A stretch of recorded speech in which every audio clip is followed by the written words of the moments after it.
আল্লাহ রাসূলও তো নারী পুরুষ একসাথে নিয়ে মসজিদে নববীতে মিটিং করছে, ধর্ম শিক্ষা দিচ্ছে, এবং কি কোরআনে আসছে নারীরা ভালো করে বোঝার জন্য ধর্মটা নারীদেরকে পিছনের সারি থেকে সামনের সারিতে দাঁড় করা হয়েছে, এবং কি আল্লাহ রাসূল নারীদেরকে নিয়ে যুদ্ধ ময়দানে গেছে, আল্লাহ রাসূল নারীদেরকে নিয়ে ব্যবসা প্রতিষ্ঠান করছে। তাইলে এটা কি আমার বানানো নিয়ম? আচ্ছা, এটা যে আপনি বলছেন যে আমরা কেন নারীরা পুরুষের একসাথে, নারীদের জন্য কি কোনো ধর্ম নাই?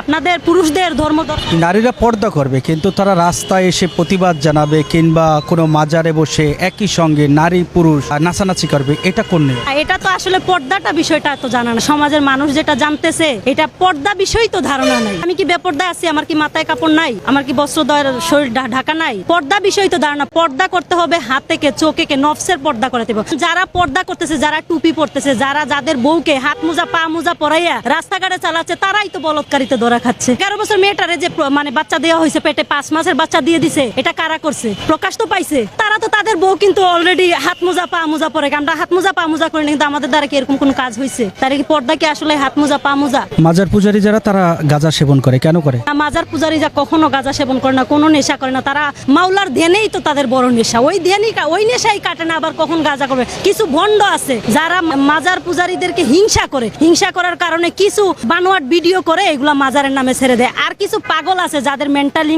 সেন্স নাই, তারা কি করে মাজারে যায় পড়ে থাকে। তারা গাছের পাতা খায়, দেখবেন ময়লা খায়, ড্রেন থেকে ময়লা খাচ্ছে। তাদের সাথে কি মাজারিদের আমাদের তুলনা? আমরা যারা মাজার ওলি আল্লাহকে ভালোবাসার কথা তো কোরআন থেকে আসছে, আমাদের বানোয়াট কিছু করতেছি না। মাজার পূজারী যারা তারা নামাজ পড়ে না, নামাজ কেন পড়ে না? অবশ্যই তারা নামাজ পড়ে। কে বলছে নামাজ পড়ে না? মাজার পূজারী যা নামাজ পড়ে, এবং কি মাজার পূজারীর একটা সেকেন্ডও নামাজ থেকে সালাত থেকে বিরত থাকে না, এটা ভুল। মাজারে সেজদা দেওয়া কি উচিত কিনা? মাজারে আমরা সেজদা দেই না। মাজারে আমরা আল্লাহর ওলিকে সম্মান করার কথা, যেহেতু কোরআনে বলা হয়েছে, জন্য আমরা আল্লাহর ওলিকে সম্মান জানাইতে আল্লাহর ওলির দরবারে যাইয়া চুম্বন করি, এবং কি আমরা পীরের পায়েও চুম্বন করি। এটাকে অপপ্রচার করে আমাদের নামে বদনাম রটানোর জন্য, মাজার ভেঙে বলৎকারী প্রতিষ্ঠা করার জন্য এগুলা বলা হয়।